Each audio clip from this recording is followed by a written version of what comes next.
Karen swept through my living room like she owned it. Her black designer dress perfect while I could barely keep myself together. My daughter Emma had been gone for only 3 days. And here was my daughter-in-law acting like the queen of my own home. I watched her direct people to the kitchen, tell my neighbors where to put their flowers, and even move my favorite chair to make room for more guests. My hands shook as I held my coffee cup. Everyone kept saying how sorry they were. But their words felt far away. Emma should have been here, laughing and making everyone feel welcome. Instead, I had Karen treating my house like her personal event space. "Mom, we need to talk." Karen's voice cut through my thoughts. She grabbed my arm and pulled me toward the kitchen. The way she said "Mom" sounded different now. Cold. Like she was reading from a script. I followed her, my legs feeling weak. The kitchen still smelled like the cookies Emma and I made last weekend. She had been so excited about finally getting pregnant. We spent hours talking about baby names and painting the nursery. Now those dreams felt like they happened to someone else. Karen closed the kitchen door behind us. Through the window, I could see my son Mike talking to his cousin by the flower garden. He looked lost, like a little boy again. My heart broke for him too. "I know this is hard," Karen began, but her voice didn't sound sorry at all.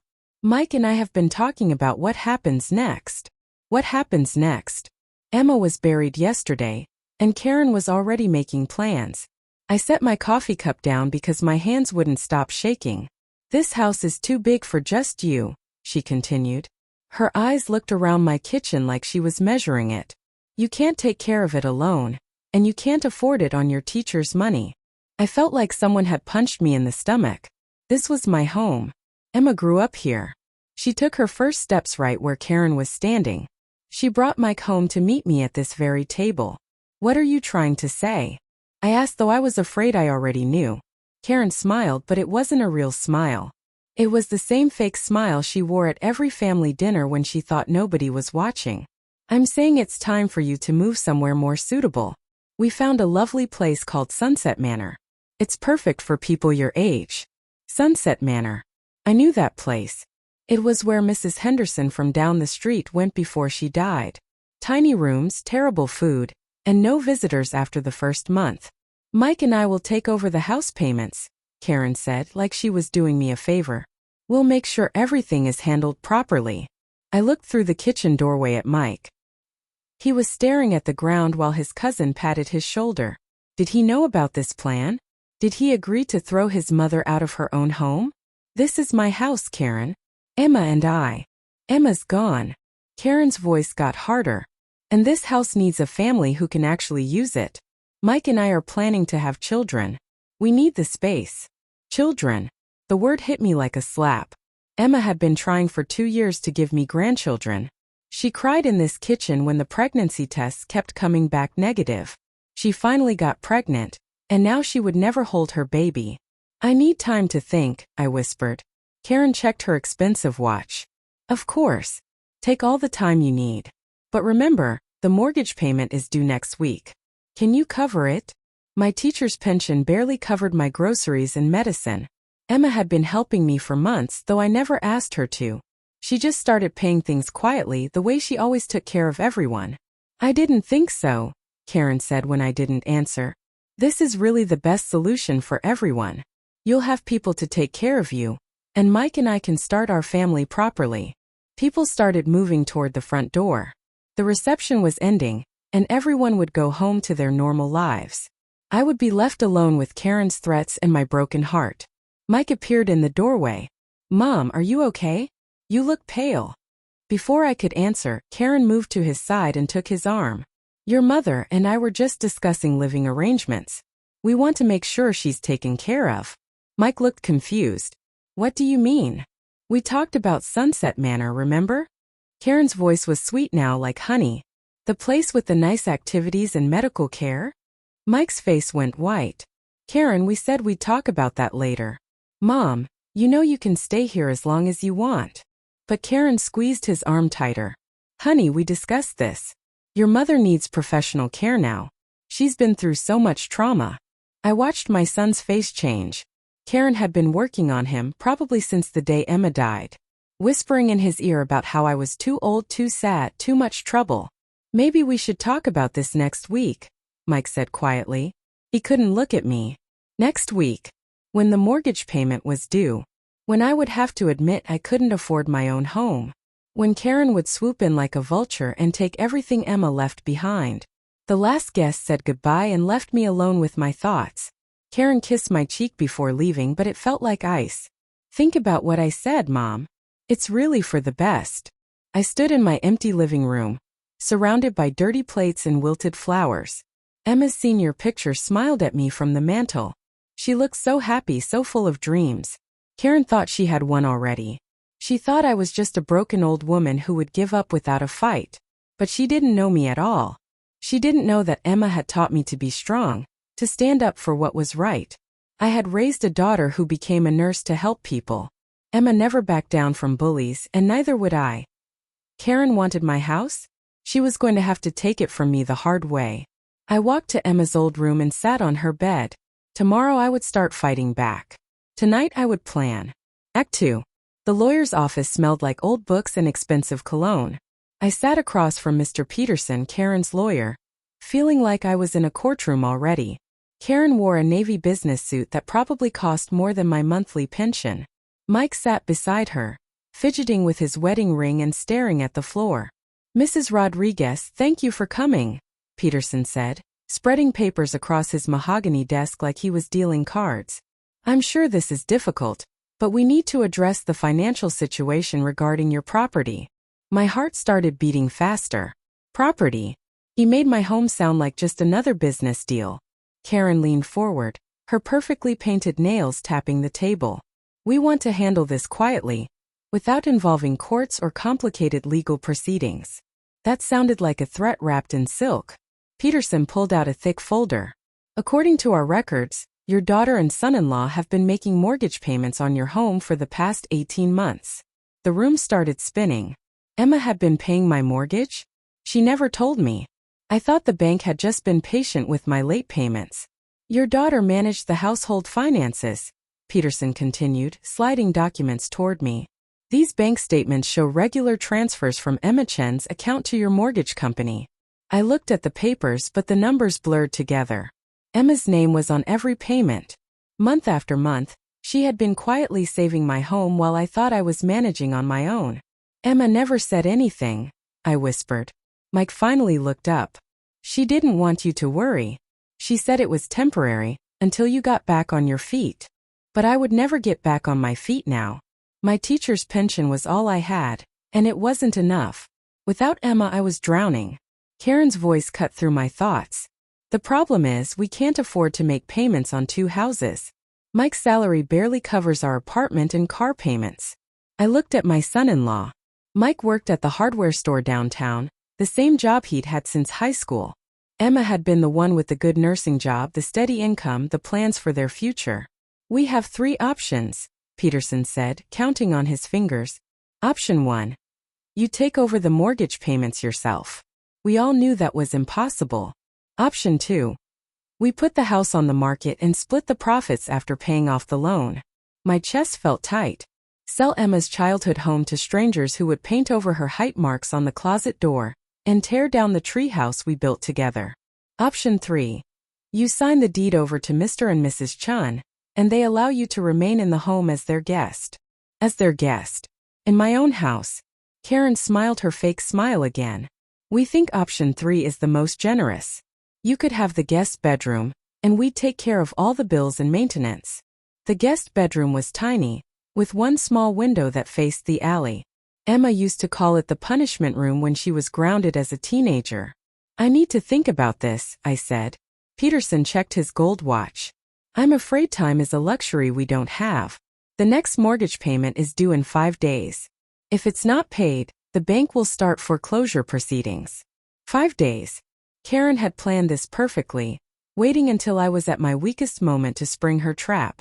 What happens if I can't decide in time? I asked. Karen and Peterson exchanged a look. Then the decision gets made for you, Peterson said. The bank will take the house, and nobody gets anything. We walked to the parking lot in silence. The autumn air felt cold against my face, like winter was coming early. Mike helped me into his truck while Karen got into her expensive car. I'm sorry about all this, Mike said as we drove through downtown. I never wanted it to happen this way. Then why is it happening? Mike was quiet for a long moment. We stopped at a red light and he finally looked at me. Karen's pregnant. The words hit me like a physical blow. Pregnant.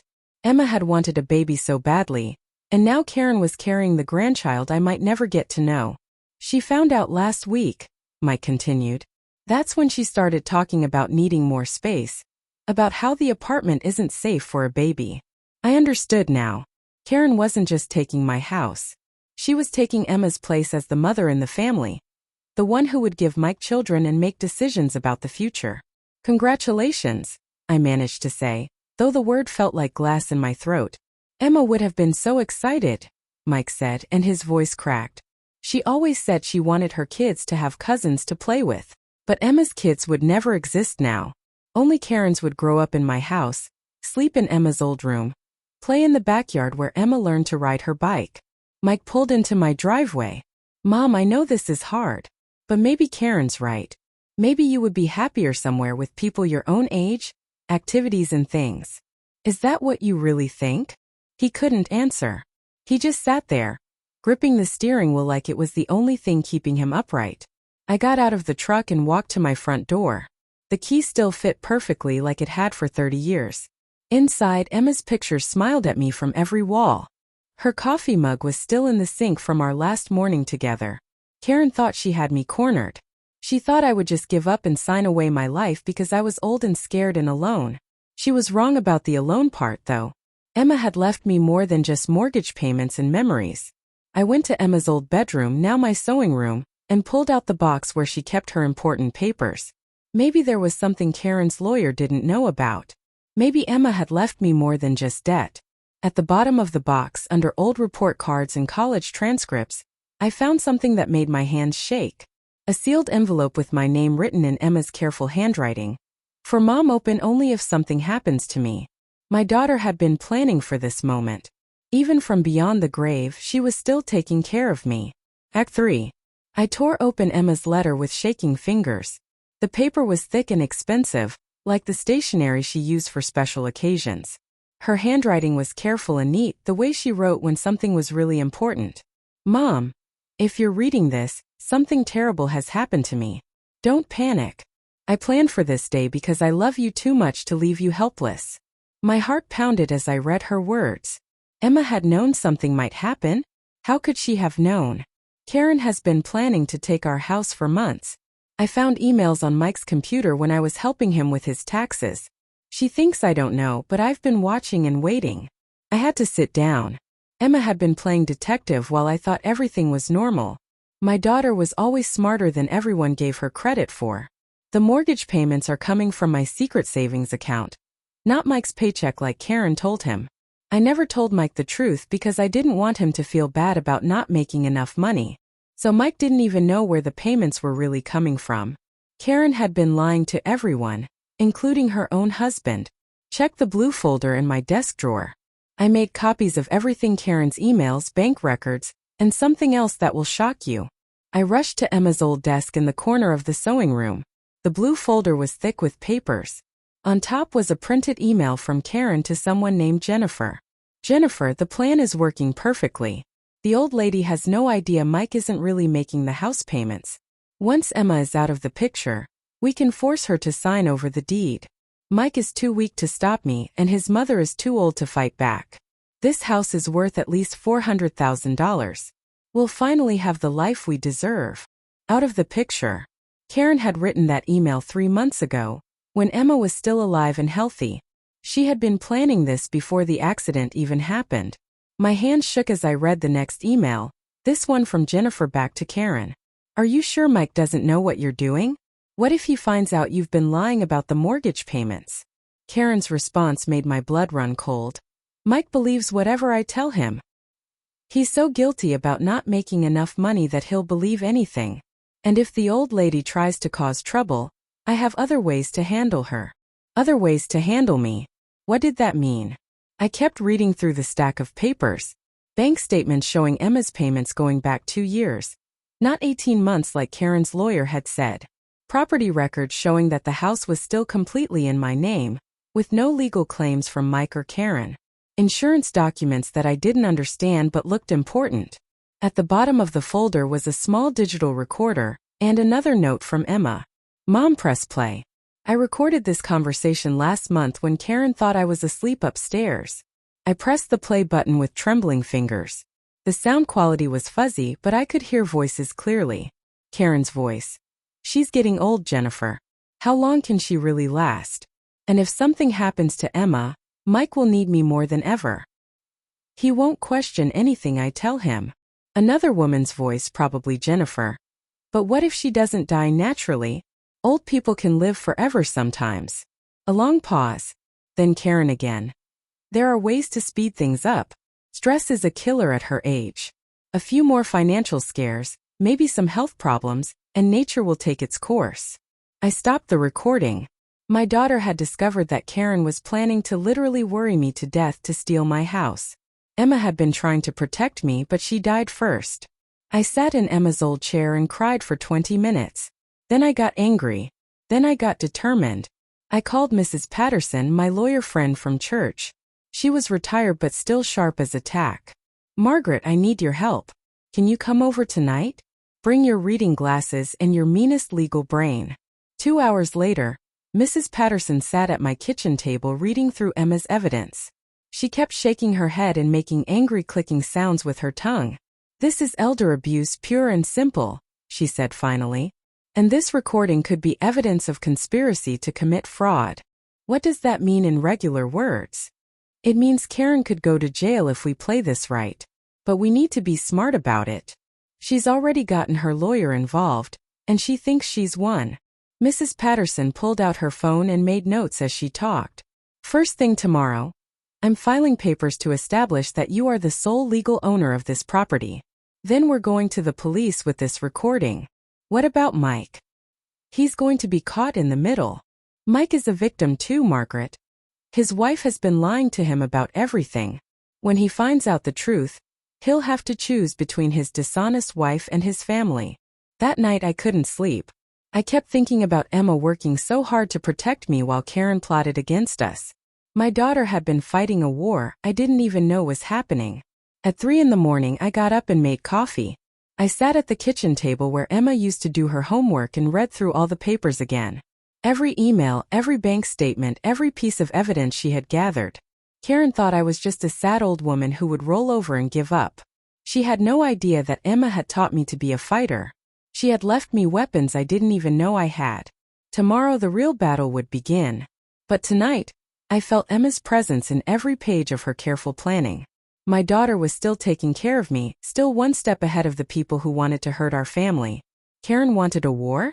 She was about to get one. Act 4.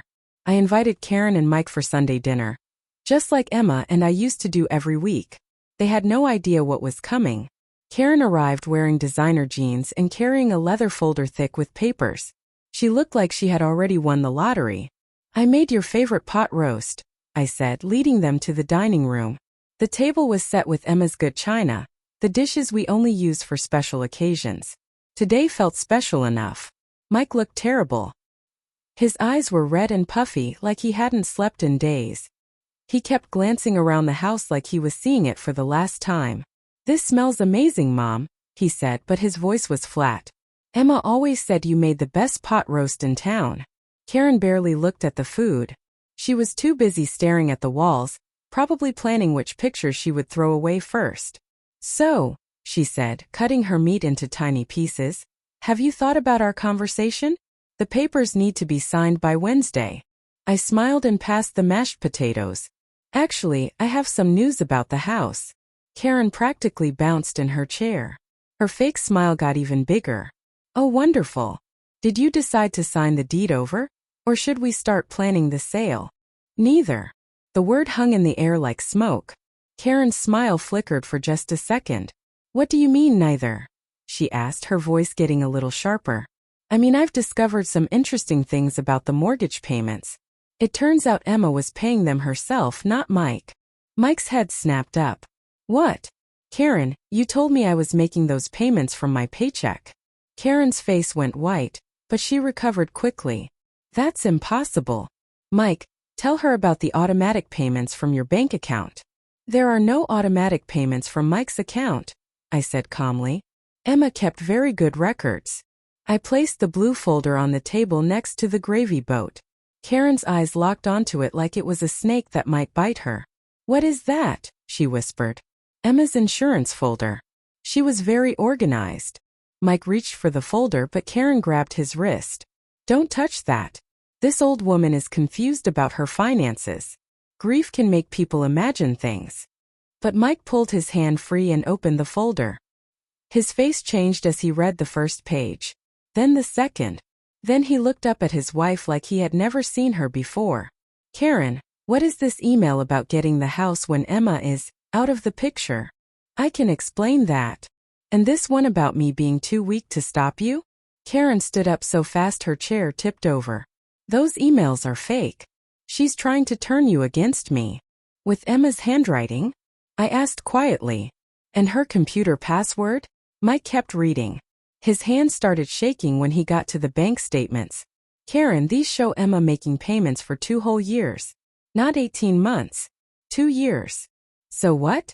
The important thing is that we can't afford to keep making them now that she's gone. But I never made them in the first place. Mike's voice got louder. You told me the money was coming out of my paycheck automatically. You showed me fake bank statements. Karen's mask was starting to slip. I was protecting you from feeling bad about not making enough money. By lying to me? By taking care of our family. I reached into the folder and pulled out the small recorder. Mike, there's something else you need to hear. Don't you dare play that, Karen snapped, but I had already pressed the button. Karen's voice filled the dining room, talking about ways to speed up my death and how long old people could really last. Mike went completely still as he listened to his wife planning my murder. When the recording ended, the silence was so thick you could cut it with a knife. You recorded me? Karen screamed. That's illegal. Actually, it's not, said Mrs. Patterson, stepping out from the kitchen where she had been listening. California is a one-party consent state. As long as one person in the conversation knows about the recording, it's perfectly legal. Karen spun around to face the new voice. Who the hell are you? I'm Mrs. Rodriguez's legal counsel. And you, young lady, are in serious trouble. Mike was still staring at the recorder like it might explode. Karen, did you just say you wanted to kill my mother-in-law? I never said kill. I said stress was bad for old people. You said there were ways to speed things up. I was upset. People say things when they're upset. Mrs. Patterson pulled out her phone and started taking notes. They certainly do. And now we have it all on record. Karen's eyes darted between Mike, Mrs. Patterson, and me. For the first time since I'd known her, she looked scared. This is ridiculous, she said, but her voice was shaking. You can't prove anything. We can prove fraud, Mrs. Patterson said calmly. We can prove elder abuse. We can prove conspiracy. And thanks to your own words, we might be able to prove attempted murder. I never tried to murder anyone. Then what did you mean by speeding things up? Karen opened and closed her mouth like a fish. No words came out.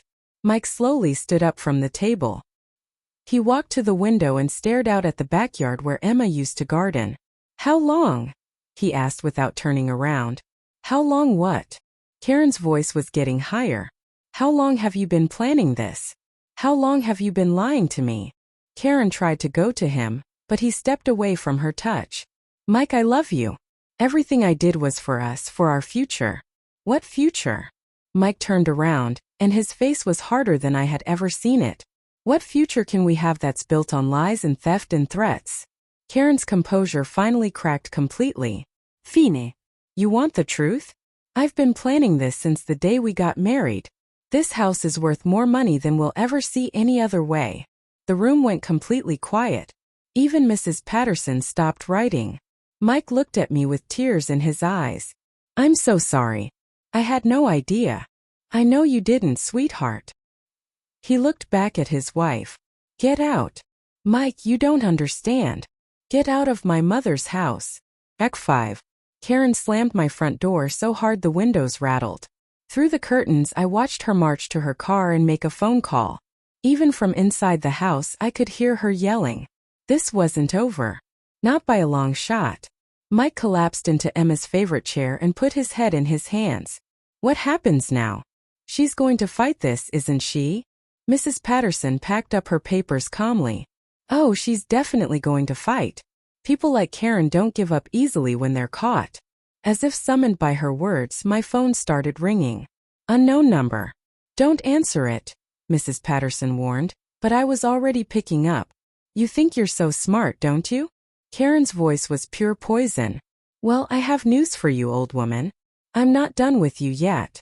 Karen, it's over. Mike knows the truth now. Mike is weak.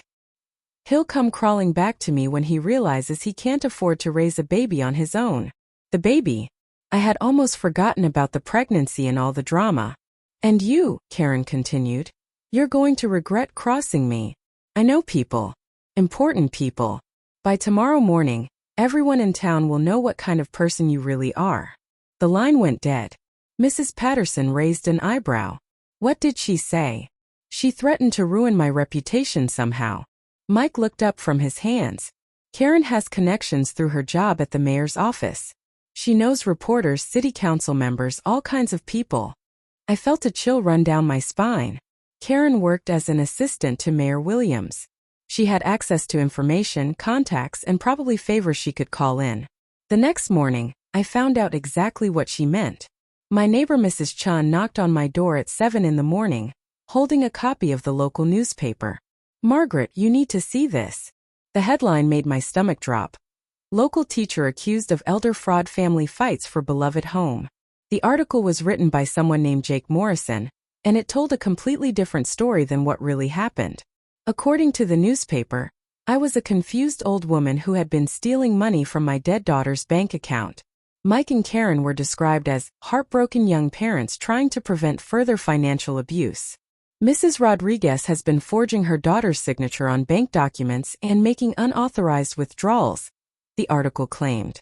The young couple discovered the theft while trying to settle the estate and are now fighting to protect their unborn child's inheritance.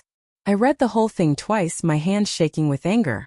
Karen had somehow convinced this reporter that I was the criminal. She had twisted everything around and made herself look like the victim. My phone started ringing immediately. Friends from church, former students, neighbors. Everyone wanted to know if the story was true. By noon, I had received 17 phone calls and 6 people had driven by my house just to stare.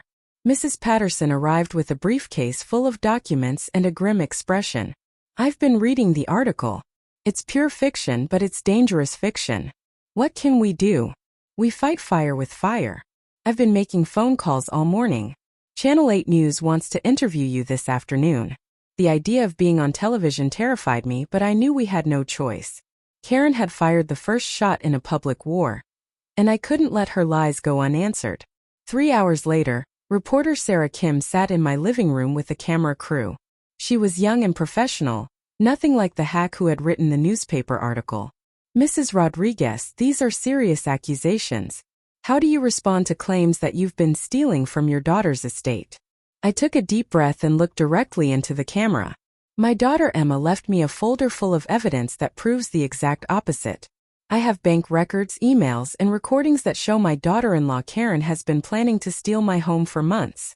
Sarah's eyes lit up. This was the kind of story reporters loved: scandal, family drama, and concrete evidence. I played Emma's recording of Karen discussing ways to speed up my death. I showed the emails about getting me out of the picture. I presented the bank statements proving Emma had been making payments without anyone else knowing. This is explosive material, Sarah said when we finished. Are you saying your daughter-in-law was planning to essentially murder you for your house? I'm saying Emma discovered the plan and left me the evidence to protect myself. The story aired that evening at 6 o'clock. By 8 o'clock my phone was ringing constantly, but this time the calls were different. People were apologizing for believing the newspaper article. They were offering to help. They were outraged on my behalf. The best call came from Mike at 9:30. Mom, I just watched the news. I'm so proud of you for standing up for yourself and for Emma's memory. Where are you staying tonight? Motel 6. Karen cleaned out our bank account before I could stop her. But I don't care.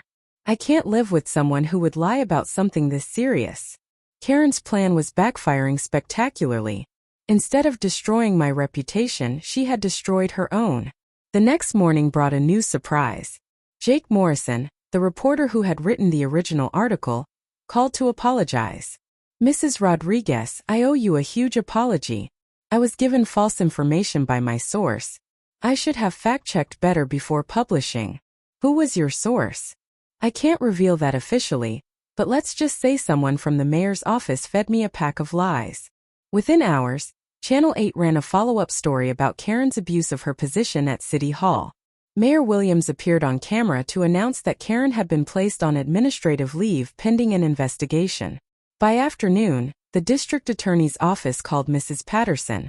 They wanted to review Emma's evidence for possible criminal charges against Karen. I sat on my front porch that evening, watching the sunset paint the sky orange and pink. Emma would have loved seeing justice served this way. She always believed that the truth would win in the end if you fought hard enough for it. Karen had underestimated the power of evidence, the loyalty of a small town, and the determination of a mother protecting her daughter's memory. She was about to learn that some battles shouldn't be started unless you're absolutely sure you can win them. Act 6. Karen burst through my front door without knocking, her face twisted with rage. Her perfect hair was messy, her designer clothes wrinkled, and her eyes looked wild. The woman who had been so calm and controlling just days ago now looked desperate and dangerous. "You destroyed my life," she screamed, pointing a shaking finger at me. "I lost my job. The district attorney wants to press charges.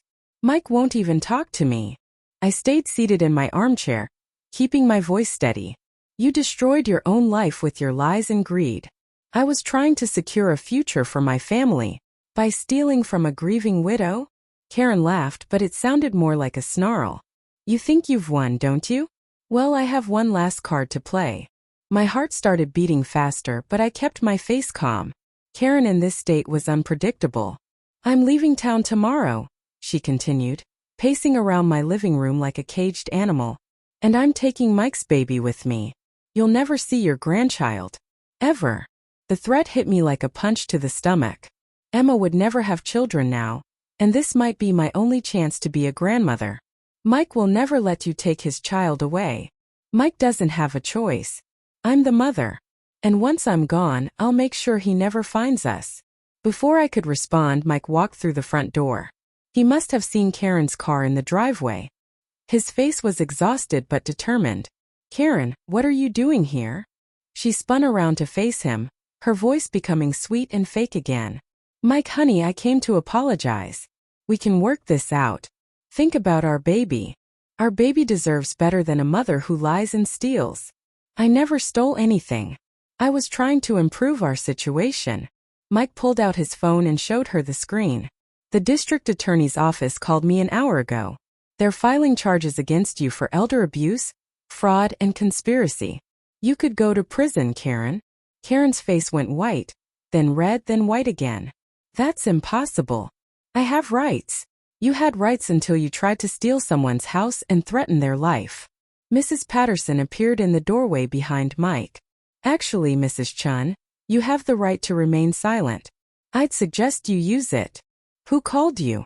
Karen demanded. "I did," I said, holding up my phone. "When you threatened to kidnap Mike's baby." Karen realized she was surrounded and outnumbered. Her whole body started shaking with rage. "This isn't over.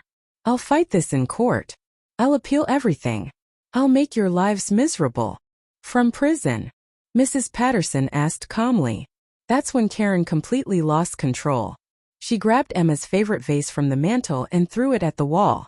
It shattered into 100 pieces, scattering across the hardwood floor Emma used to polish every Saturday. "Feel better now?" Mike asked quietly. Karen stared at the broken glass, and suddenly all the fight went out of her. She collapsed onto the couch and started crying. But they weren't sad tears. They were angry, frustrated tears of someone who had finally been beaten. "I grew up poor," she whispered, "in a trailer park with no heat and food stamps. I promised myself I'd never be poor again. This house was supposed to be our security." For a moment, I almost felt sorry for her. "Almost. Lots of people grow up poor," I said. "That doesn't give you the right to steal from others." Emma had everything.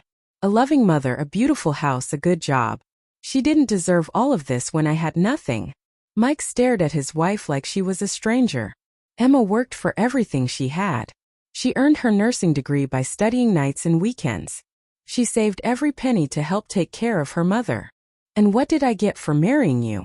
A husband who works at a hardware store and can barely pay rent. The cruelty in her voice finally broke whatever love Mike still had for her. You got a husband who loved you. That wasn't enough, was it? Karen wiped her eyes, smearing her makeup. Love doesn't pay mortgages. No, but honest work does. Something you never learned. 2 police officers knocked on my door 20 minutes later. Mrs. Patterson had called them to escort Karen away and serve her with the criminal charges. Ma'am, you need to come with us, the first officer said gently. Karen stood up slowly, her shoulders slumped in defeat.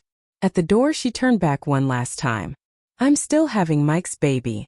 That gives me some power over all of you. Mike's voice was firm and final. You're having my baby. And I'll make sure that child grows up knowing right from wrong. Something you never learned. After the police car disappeared down the street, Mike and I sat in the quiet living room. The broken vase scattered across the floor looked like the pieces of his marriage. I'm sorry about Emma's vase, he said. It's just a thing. Emma would have cared more about you being safe than some old pottery. We cleaned up the glass together, sweeping away the last physical reminder of Karen's rage. 6 months later, Mike moved into Emma's old room while he saved money for his own place. We converted the garage into a nursery, painting the walls soft yellow since we didn't know if the baby would be a boy or girl. Little Emma Sarah was born on a Tuesday in March, with Mike's dark hair and the most beautiful brown eyes I'd ever seen. Karen's parental rights were limited to supervised visits after the court heard all the evidence. She moved to another state and rarely used even those limited visits. Mike and I raised that baby together, telling her stories about her Aunt Emma who had loved her before she was even born. We taught her to be honest, kind, and strong, everything her mother wasn't. Sometimes the best revenge isn't getting even. Sometimes it's just living well and raising the next generation to be better than the people who tried to hurt you. Emma would have been proud of the family we built from the ashes of Karen's greed. Love really does win in the end, but only if you're brave enough to fight for it.